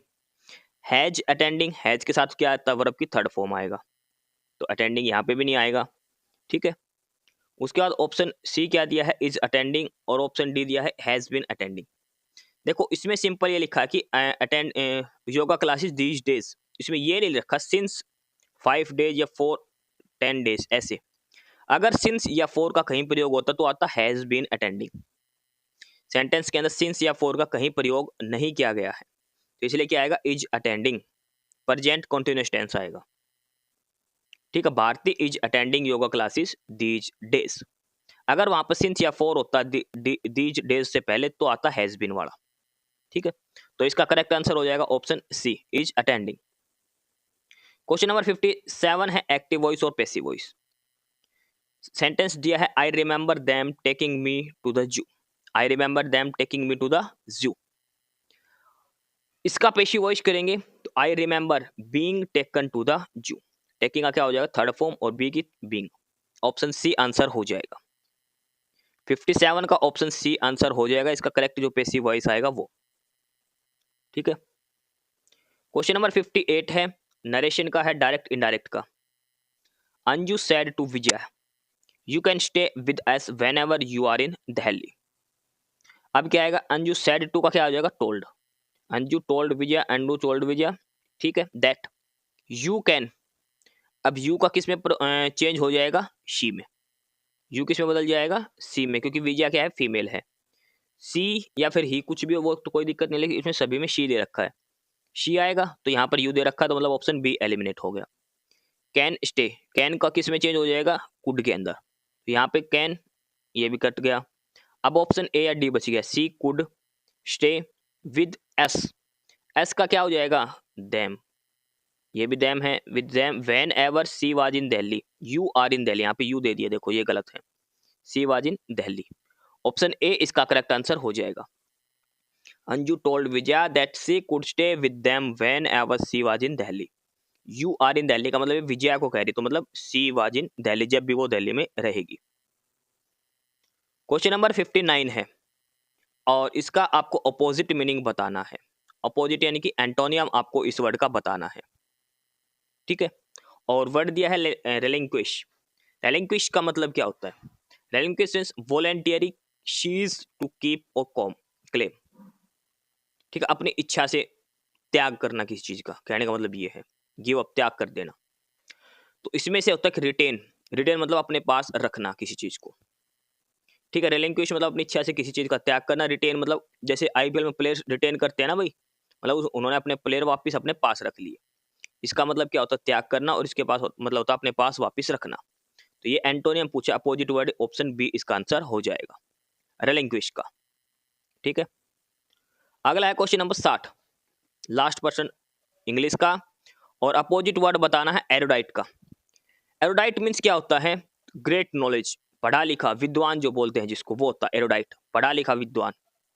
तो इसका अपोजिट यानी कि अनपढ़ बताना है, अनपढ़ किसका मतलब होता है, तो वो होता है इलिटरेट का। इलिटरेट क्या होता है, अनपढ़, तो इसका अपोजिट बताना था, तो इसका क्या आंसर हो जाएगा, ऑप्शन बी। ठीक है, ऑप्शन बी इसका ऑप्शन हो जाएगा आंसर। प्रश्न नंबर 61, और अब हमारे यहाँ से जीके, नेशनल जीके, और उसके बाद लास्ट में हरियाणा जीके के प्रश्न शुरू होंगे। ठीक है, इस क्लास के पीडीएफ के लिए आपको डिस्क्रिप्शन बॉक्स में टेलीग्राम चैनल का लिंक दिया है, नॉलेज हब 7900 करके, आपको टेलीग्राम चैनल ज्वाइन कर लेना है याद से, वहां पे काफी सारा स्टडी मटेरियल आपको मिलेगा। तो जीके का पहला प्रश्न है प्रश्न नंबर 61, और ये दिया है कि किस स्थान पर हड़प्पा के समय के रथ की एक प्रतिमा प्राप्त हुई है। रथ की एक प्रतिमा किस हड़प्पा कालीन स्थल से मिली है, लोथल से, बनवाली से, दैमाबाद से, या फिर कालीबंगा से। तो रथ की जो प्रतिमा मिली है वो कहाँ से मिली है, वो मिली है दैमाबाद से, और दैमाबाद कहाँ है, ये महाराष्ट्र के अंदर है। हड़प्पा सभ्यता का सबसे दक्षिणतम पॉइंट था ये, हड़प्पा सभ्यता का जो सबसे दक्षिण का हिस्सा की जो बात करें तो वो कौन सा था, दैमाबाद, और यहाँ पर मिली है एक रथ की मूर्ति, ऑप्शन बी इसका उत्तर हो जाएगा। लोथल एक बंदरगाह है गुजरात के अंदर, ध्यान रखना कई बार पूछा गया लोथल का भी। अगला है प्रश्न नंबर 62, भारतीय शान के प्रतीक सत्यमेव जयते कहां से लिया गया है, तो सत्यमेव जयते लिया गया है मुंडक उपनिषद से, सबको पता है ये, ऑप्शन ए इसका उत्तर हो जाएगा प्रश्न नंबर 62 का, मुंडक उपनिषद। प्रश्न नंबर 63, फारसी विद्वान अल बरूनी अफगानिस्तान और भारत पर हमले के दौरान किस आक्रमणकारी के साथ था? यानी जो अल-बरूनी जो आया था भारत, तो किसके साथ आया था? ये इसके अंदर पूछा गया है अल-बरूनी का। तो अल-बरूनी जो भारत आया था, देखो पहली बात तो ध्यान रखना, अल-बरूनी किसका विद्वान था? फारसी भाषा का। अल-बरूनी जो है वो पहली बात तो ध्यान है फारसी भाषा का कवि था, पर्शियन जो विद्वान था अल-बरूनी। और अल-बरूनी की 2 किताबें सबसे अधिक महत्वपूर्ण है, आपको ध्यान रखनी है अल-बरूनी ने जो लिखी थी। एक तो लिखी थी किताब उल हिंद, किताब उल हिंद, और एक लिखी थी तहकीक ए हिंद, तहकीक ए हिंद। ये 2 किताबें आपको अल-बरूनी की याद रखनी है। इन दोनों का बहुत बार पेपर में प्रश्न पूछा जाता है, इन दोनों से संबंधित बहुत बार पेपर में सारी बातें पूछी गई हैं। अच्छा, अल-बरूनी किसके दरबार में, किसके साथ आया था भारत? वो आया था अफगानी जो शासक था, और कौन था वो? मोहम्मद गजनवी। गजनी के साथ ये भारत आया था अल-बरूनी। लेकिन इसके साथ 3 और थे। अल-बरूनी था, एक कौन था इसके साथ? उतबी था। उतबी भी आपने नाम सुना होगा। एक फिरदौसी था, फिरदौसी, अल-बरूनी, उतबी, ये सारे गजनी के शासनकाल में थे। उतबी भी था, फिरदौसी और अल-बरूनी मोहम्मद गजनी के शासनकाल में थे ये। ठीक है, ये भारत आए थे अफगानिस्तान से, गजनी से, ये चीज ध्यान रखनी है। ठीक है, अल-बरूनी पर्शियन भाषा के राइटर थे, ये फारसी भाषा के। तो ये सारी चीज ध्यान रखने। तहकीक ए हिंद, किताब उल हिंद, ये उसकी प्रसिद्ध किताबें थी। अच्छा, गजनी कब आया था?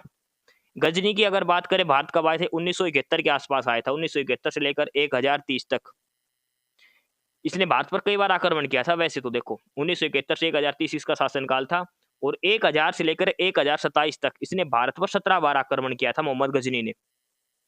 1000 से लेकर 1027 तक 17 बार आक्रमण किया। सोमनाथ का मंदिर भी इसने लूटा था, भीमदेव से इसका सामना हुआ था। 1000 ईस्वी से लेकर 1027 तक 17 बार भारत पर आक्रमण किया था गजनी ने, मोहम्मद गजनी ने। ठीक है, तो उत्तर हो जाएगा मोहम्मद गजनी, ऑप्शन ए। प्रश्न नंबर 64, दास वंश की स्थापना यानी कि गुलाम वंश, गुलाम वंश की स्थापना किसने करी थी? तो वो करी थी किसने? कुतुबुद्दीन ऐबक ने। गुलाम वंश की स्थापना करी थी कुतुबुद्दीन ऐबक ने। गुलाम वंश का शासनकाल कब से रहा था? 1206 से लेकर 1290 तक। ये गुलाम वंश का शासक टाइम पीरियड था टोटल। कुतुबुद्दीन ऐबक, उसके बाद इल्तुतमिश, बलबन आया था, कुतुबुद्दीन बलबन, इल्तुतमिश, ये सारे इसके ही संबंध में थे गुलाम वंश के। 1206 में इसकी स्थापना हुई थी, कुतुबुद्दीन ऐबक ने करी थी इसकी। इसको मामलुक वंश भी कहा जाता है, मामलुक, मामलुक वंश भी कहा जाता है गुलाम वंश को, ये ध्यान रखना। और कब बना था ये? मोहम्मद गोरी की हत्या के बाद। जब मोहम्मद गोरी मर गया था ना 1206 में, उसके बाद कुतुबुद्दीन ऐबक ने गुलाम वंश की स्थापना करी थी। 1206, देखो इसमें 1206 से लेकर 1210 तक तो था कुतुबुद्दीन ऐबक। फिर आया था इल्तुतमिश 1211 से लेकर 1236 तक, लगभग 25 साल का शासनकाल था इल्तुतमिश का, ना सॉरी इसका, हाँ इल्तुतमिश का। कुतुबुद्दीन ऐबक, फिर आया था इल्तुतमिश, कुतुबुद्दीन ऐबक के बाद इल्तुतमिश आया था 1236 तक। फिर इसके बाद आई थी तीसरे नंबर पर रजिया सुल्तान, 1236 से लेकर 1240। पेपर में प्रश्न आया था जींद के अंदर किसका संबंध है? तो वो रजिया सुल्तान का, जिसकी हत्या हरियाणा के अंदर हुई थी, ये ध्यान रखना है। हरियाणा के अंदर इसकी हत्या हुई थी रजिया सुल्तान की। इल्तुतमिश की बेटी थी ये रजिया सुल्तान। तो गुलाम वंश की स्थापना करी थी कुतुबुद्दीन ऐबक ने। ब्रिटिश ईस्ट इंडिया कंपनी ने खुद को भारत में कब स्थापित किया था? तो इन्होंने करा था 1600 से लेकर 1612 के बीच में। ठीक है, अलग अलग ये टाइम पीरियड आपको दिया गया है। ब्रिटिश ईस्ट इंडिया कंपनी जो थी, अंग्रेजी ईस्ट इंडिया कंपनी थी, इसने भारत में कब से कब तक वो अपना अधिकार जमाया था, मतलब कब इसने अपनी स्थापना करी थी? तो ये करी थी इन्होंने 1600 से लेकर 1612 तक।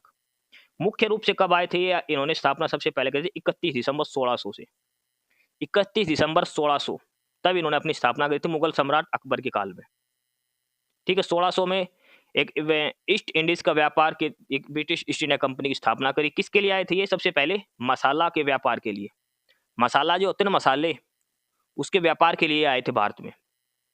1608 और चीज ध्यान रखो, 1608 में पहला बंदरगाह आया था कहां पर? सूरत। कंपनी का पहला जहाज जो पहुंचा था सूरत बंदरगाह पर आया था 1608 में, ये भी ध्यान रखना है। 1615 में थेम्स पर्सन जो जेम्स फर्स्ट थे, जो राजा जेम्स फर्स्ट थे, उनके राजदूत था थॉमस रो, वो जहांगीर के दरबार में आया था, और यहां से सारी गड़बड़ शुरू हुई थी। थॉमस रो जो था ये जहांगीर के दरबार में आया था 1615 में। किसका राजदूत था ये? राजा जेम्स प्रथम का। ठीक है, ऑप्शन ए इस प्रश्न का उत्तर हो जाएगा 1600 से लेकर 1600-1200 तक। प्रश्न नंबर 66, कौन से पुर्तगाली नेता ने ब्लू वाटर पॉलिसी शुरू करी थी? मोस्ट इंपोर्टेंट प्रश्न है। Blue water policy, blue water policy करी थी एक पुर्तगाली नेता, और वो का नाम था Francisco de Almeida. Francisco de Almeida. Blue water policy का मतलब है कि आप देश के अंदर शासन मत करो, जो भारत के चारों तरफ जो समुद्र है ना, वहां पर अपना शासन करो। उससे क्या होगा, कोई भी बाहर का देश भारत पर नहीं आ पाएगा, और सारा ऑटोमेटिक पुर्तगाल का सारा शासन इस पर हो जाएगा। ठीक है, तो फ्रांसिस्को डी अल्मेडा, इसने ब्लू वाटर पॉलिसी की शुरुआत करी थी। फ्रांसिस्को डी अल्मेडा 1505 में ये भारत का पहला गवर्नर बना था, ये पहला पुर्तगाली गवर्नर फ्रांसिस्को डी अल्मेडा। इसके बाद अल्बुर्क आया था, और गोवा पर सबसे इन्होंने कब्जा करा था, सबसे अंत में भी गोवा फ्री करा था। पुर्तगाली भारत के आजाद होने के बाद भी गोवा में रहे थे, 1947 के बाद भी। ठीक है, प्रश्न नंबर 67 है, 9 दिसंबर 1946 को आयोजित संविधान सभा की पहली बैठक के अध्यक्ष कौन थे? पहली बैठक कब हुई थी? 9 दिसंबर 1946 को। इसमें एक आ गया था भाई, जो सबसे बुजुर्ग है ना उसको हेड बना दो मीटिंग का, तो वो बनाया गया था डॉक्टर सच्चिदानंद सिन्हा को। 9 दिसंबर 1946 को संविधान सभा की पहली बैठक हुई थी, उसमें डॉक्टर सच्चिदानंद सिन्हा को किस आधार पर? ये जो फ्रेंच कंपनी, जो फ्रेंच लोग थे ना, जो उनकी पॉलिसी थी, जो सबसे सीनियर होगा वो हेड बनेगा, तो टेम्परेरी हेड इसी आधार पर बनाया था डॉक्टर सच्चिदानंद सिन्हा को 1946 में 9 दिसंबर को। लेकिन 10 दिसंबर को इनकी मृत्यु हो गई, और इसके बाद 11 दिसंबर को जो दूसरी मीटिंग हुई संविधान सभा की, उसमें डॉक्टर राजेंद्र प्रसाद को इसका स्थायी अध्यक्ष बना दिया गया था। तो पहला अध्यक्ष बनाया था डॉक्टर सच्चिदानंद सिन्हा, कब? फर्स्ट मीटिंग का 9 दिसंबर को। फिर दूसरी कब हुई थी? 11 दिसंबर को। उसमें कौन बनाया था? डॉक्टर राजेंद्र प्रसाद को। ठीक है, डॉक्टर राजेंद्र प्रसाद को। और वाइस प्रेसिडेंट कौन बनाया गया था? फिर वाइस प्रेसिडेंट बनाया गया था एच सी मुखर्जी को। यह भी ध्यान रखना, संविधान सभा की दूसरी बैठक में अध्यक्ष बने थे डॉक्टर राजेंद्र प्रसाद, और उपाध्यक्ष बने थे H C Mukherjee.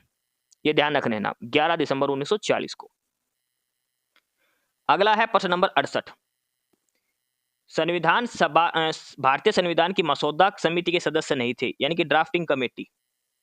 Drafting committee का इनमें से कौन एक सदस्य नहीं था, ये इसके अंदर पूछा गया है। तो ड्राफ्टिंग कमेटी के मुख्यतः 7 सदस्य थे। कितने सदस्य थे ड्राफ्टिंग कमेटी के? 7 सदस्य थे। ड्राफ्टिंग कमेटी की स्थापना कब हुई थी? और इसकी ये हुई थी 29 अगस्त 1947 को। 19 अगस्त 1947 को भीमराव अंबेडकर को इसका चेयरमैन बनाया गया था। 29 अगस्त 29 ऑफ अगस्त 1947, 29 अगस्त 1947 को। इसके 7 सदस्य थे ड्राफ्टिंग कमेटी के। सबसे पहले तो हो गया डॉक्टर भीमराव अंबेडकर, ठीक है। दूसरा हो गया एन गोपाल स्वामी अयंगकर, एन गोपाल स्वामी अयंगकर। तीसरा है सैयद मोहम्मदुल्लाह, मोहम्मद सैयदुल्लाह, ये हो गया, ठीक है। एक था कृष्णन स्वामी अय्यर, कृष्णन स्वामी अय्यर। एक था के एम मुंशी, एक था डीपी खैतान, जो खैतान के पंख आते ना वो, एक बी एल माइटर, ठीक है। ये 7 इसके मेंबर थे। तो ऑप्शन ए जो है सैयद मोहम्मद सादुल्ला, ये भी मेंबर था। एन गोपाल स्वामी अयंगकर, ये भी ड्राफ्टिंग कमेटी के सदस्य थे। के एम मुंशी भी थे, अंबेडकर भी थे, कृष्णन अय्यर भी थे, मिटर भी थे और खैतान भी थे। लेकिन एच वी ठक्कर इसके नहीं थे। ऑप्शन डी आंसर हो जाएगा, ये ड्राफ्टिंग कमेटी के सदस्य नहीं रहे हैं। प्रश्न नंबर 69 है कि IST जो भारत का जो टाइम है वो ग्रीनविच मीन टाइम GMT से कितना आगे है? तो भारत का जो समय है मानक समय, वो ग्रीनविच से कितना आगे है? 5.5 घंटे आगे है, 5.5 घंटे आगे है। ऑप्शन सी उत्तर हो जाएगा। प्रश्न नंबर 70 है, एकमात्र भारतीय राज्य जिसकी सीमा सिक्किम से जुड़ी है। तो सिक्किम से कौन सा राज्य जुड़ा है? पश्चिम बंगाल। देखो ये अगर मान के चलो ये भारत है हमारा ऐसे, तो यहाँ पे सिक्किम है मानो छोटा सा, तो इस साइड नेपाल है, इस साइड भूटान है, और नीचे पश्चिम बंगाल से जुड़ा है। सिक्किम जो है नेपाल, भूटान और ऊपर चाइना, 3 देशों से एक साथ जुड़ा हुआ है सिक्किम। और भारत का राज्य कौन सा टच करता है इसको? पश्चिम बंगाल। ऑप्शन ए उत्तर हो जाएगा इसका। प्रश्न नंबर 71 है, गिफिन गुड्स, गिफिन गुड का संबंध किससे है? तो गिफिन गुड्स के बारे में क्या है कि गिफिन वस्तुएं वो वस्तु होती है जो घटिया वस्तुओं और उपभोक्ता की मांग सिद्धांत के विशेष रूप से मांग का नियम है। अब गिफिन गुड का क्या काम है कि गिफिन गुड का जो सस्ता माल जो मिलता है ना भाई, फोटोकॉपी किसी चीज की, वो वाली, ठीक है, जहाँ कीमत बढ़ने पर वस्तु की मांग भी बढ़ जाती है। ठीक है, ये आएगा आय प्रभाव प्रतिस्थापन, the income effect is stronger than the substitution effect. Option B उत्तर आ जाएगा गिफन गुड के बारे में। इनकम इफेक्ट वो ज्यादा काम करता है सब्स्टिट्यूशन इफेक्ट की वजह से। सब्स्टिट्यूट का मतलब है एक वस्तु की जगह पर उसका कोई दूसरा रूप यूज कर लेना, सस्ता पड़े जो। प्रश्न नंबर 72, पंडित रवि शर्मा किससे संबंधित है? तो ये किससे थे? संतूर से। पंडित रविशंकर शर्मा संतूर वादक थे। गिद्दा किस राज्य का लोक नृत्य है? तो गिद्दा कहाँ का है? पंजाब का। पंजाब का। प्रश्न नंबर 74 है कि मैथिली भाषा किस राज्य में बोली जाती है? मैथिली भाषा किस राज्य के अंदर बोली जाती है? तो मैथिली कहाँ बोली जाती है? बिहार और झारखंड में। मैथिली भाषा बिहार और झारखंड के अंदर बोली जाती है। एक और बोडो, बोडो, मैथिली, डोगरी, संथाली। तो बोडो कहाँ बोली जाती है? ये बोली जाती है आसाम के अंदर। ये पेपर में आया हुआ है एक बार एनटीपीसी के अंदर। बोडो किस राज्य में बोली जाती है? ये आसाम के अंदर बोली जाती है। मैथिली बिहार और झारखंड के अंदर बोली जाती है। ऑप्शन ए उत्तर हो जाएगा। प्रश्न नंबर 75, कथकली कहाँ का नृत्य है? कथकली, देखो कथकली और मोहिनी अट्टम, एक तो कथकली है और दूसरा है मोहिनी अट्टम। किसका है ये? केरल का। कथकली और मोहिनी अट्टम केरल का। भरतनाट्यम कहाँ का है? तमिलनाडु का। तमिलनाडु का कौन सा है? भरतनाट्यम। असम का कौन सा है? सतरिया, असम का सतरिया। कथक कहाँ का है? उत्तर प्रदेश का या उत्तर भारत का कथक। कथकली केरल का। कुचिपुड़ी आंध्र प्रदेश का। कुचिपुड़ी आंध्र प्रदेश का। मणिपुरी मणिपुर का। ओडिसी ओडिशी का। ठीक है, ये 8 नृत्य हैं, क्लासिकल डांसेज हैं जो हमें याद रखने हैं। कथकली मोहिनी अट्टम ये दोनों केरल के हैं। भरतनाट्यम तमिलनाडु का है। कथक उत्तर प्रदेश का है। कुचिपुड़ी आंध्र प्रदेश का है। सतरिया आसाम का है। मणिपुरी मणिपुर का। ओडिसी ओडिशा का। प्रश्न नंबर 76, देखो अब हमारे आखिर के 25 प्रश्न हैं और ये है हरियाणा जीके के। प्रश्न नंबर 76 से अब हमारी हरियाणा जीके यहां से शुरू होती है। ठीक है, इस क्लास की पीडीएफ के लिए आपको डिस्क्रिप्शन बॉक्स में टेलीग्राम चैनल का लिंक मिलेगा, नॉलेज हब 7900 करके। आपको टेलीग्राम चैनल ज्वाइन कर लेना है। ठीक है, सारा स्टडी मटेरियल आपको टेलीग्राम चैनल नॉलेज हब पर मिलेगा। तो प्रश्न नंबर 76 हरियाणा जीके का पहला प्रश्न है, हरियाणा शब्द किससे बना है? तो ये बना है हरियाणा। ऑप्शन ए और डी एक सा है। ठीक है, प्रश्न नंबर 77 है, स्थल बोहर में किसकी मूर्ति प्राप्त हुई है? स्थल बोहर कहां पर है? ये रोहतक के अंदर है। तो यहाँ किसकी मूर्ति मिली है? पार्श्वनाथ की मिली है, जैन साहित्य थे, शांतिनाथ की और चक्रवेश्वर की, इन सभी की मिली है। ये सारी मूर्तियां हमें स्थल बोहर से मिली है। ऑप्शन डी उत्तर हो जाएगा। प्रश्न नंबर 78 है, मनसबदारी प्रणाली किसने आरंभ की थी? मनसबदारी, और ये किसने आरंभ करी थी? अकबर ने। मनसबदारी जो प्रणाली है इसकी शुरुआत किसने करी थी? अकबर ने मनसबदारी प्रथा की शुरुआत करी थी। प्रश्न नंबर 79 है, 1857 की क्रांति के बाद लोहारू रियासत को किस में मिला दिया गया था? लोहारू रियासत का विलय किस में कर दिया गया था? तो वो कर दिया गया था हिसार डिस्ट्रिक्ट के अंदर। 1857 की क्रांति के बाद लोहारू जो है इसको किस में मिला दिया गया था? हिसार डिस्ट्रिक्ट के अंदर। प्रश्न नंबर 80 है, बलुई दोमट मिट्टी की क्या विशेषता है? बलुई दोमट मिट्टी का सबसे पहली बात तो ये कि पानी को सोख लेती है, कितना ही पानी डाल दो। दूसरे, मिट्टी नरम होती है। तीसरा, इसमें गाद मिट्टी और रेत समान अनुपात में होता है। यानी कि सारी की सारी बलुई दोमट मिट्टी की विशेषताएं हैं। ऑप्शन डी उत्तर हो जाएगा प्रश्न नंबर 80 का।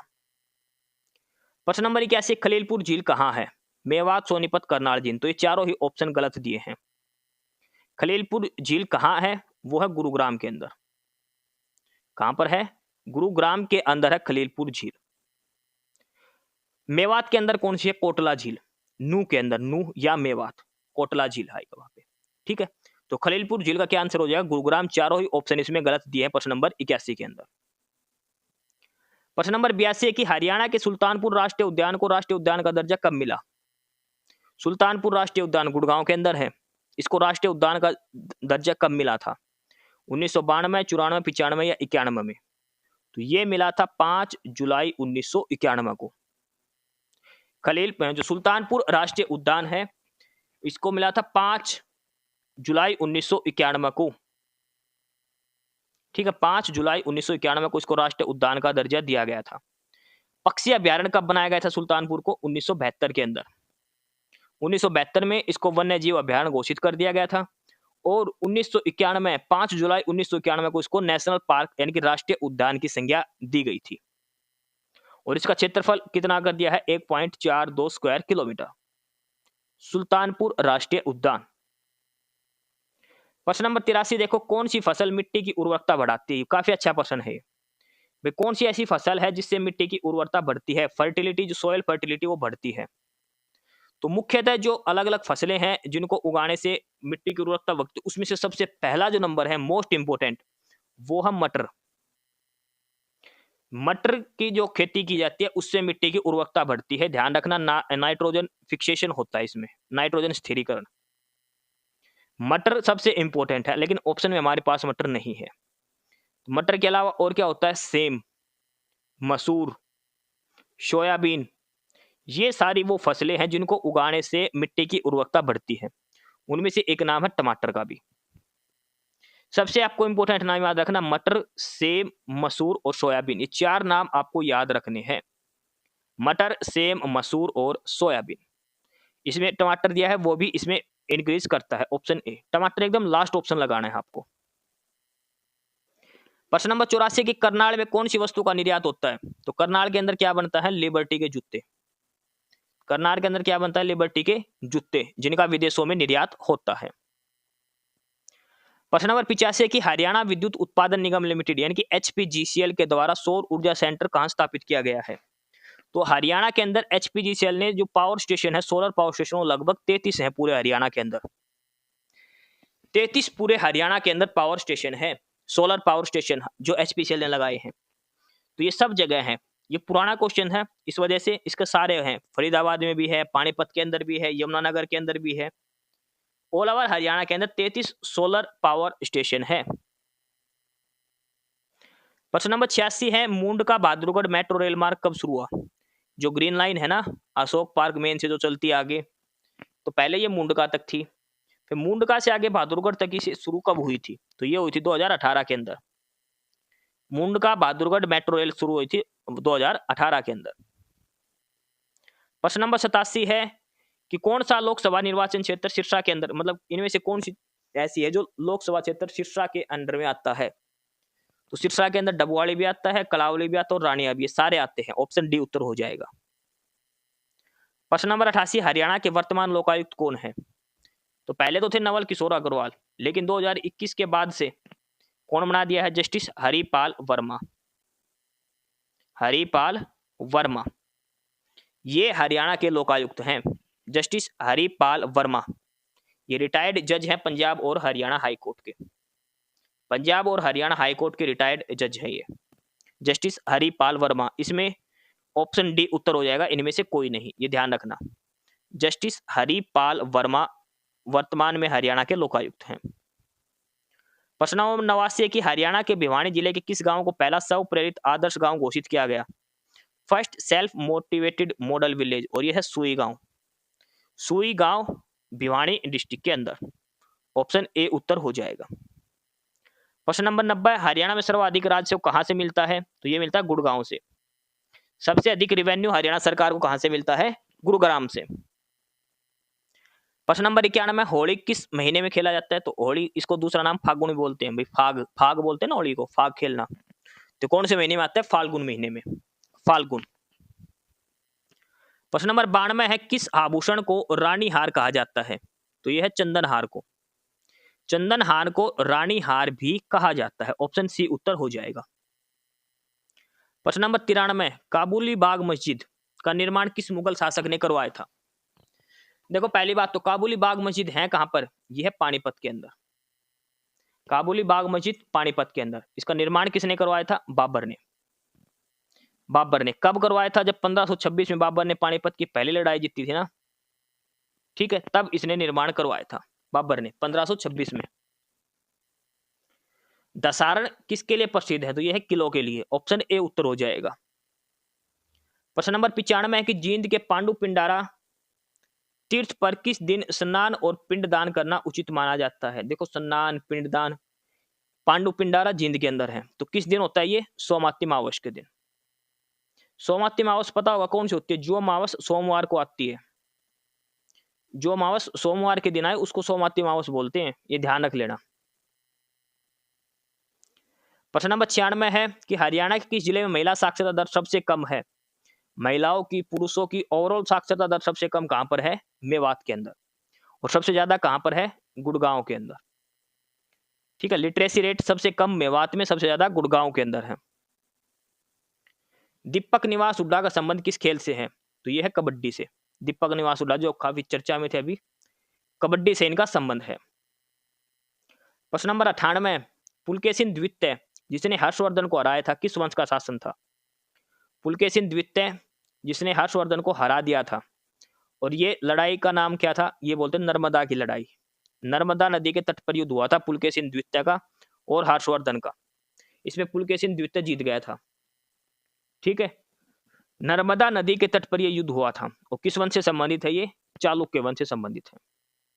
चालुक्य वंश से संबंधित है पुलकेशिन द्वितीय।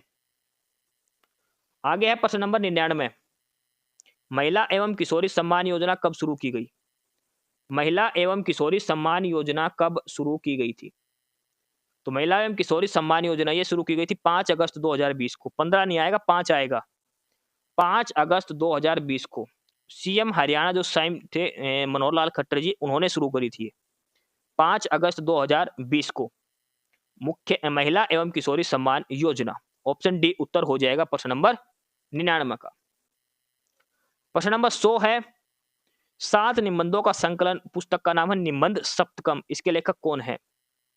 निबंध सप्तकम के लेखक कौन है? इसमें 7 निबंध है, तो ये है doctor Vidyadhar Dasmana. Option A उत्तर हो जाएगा।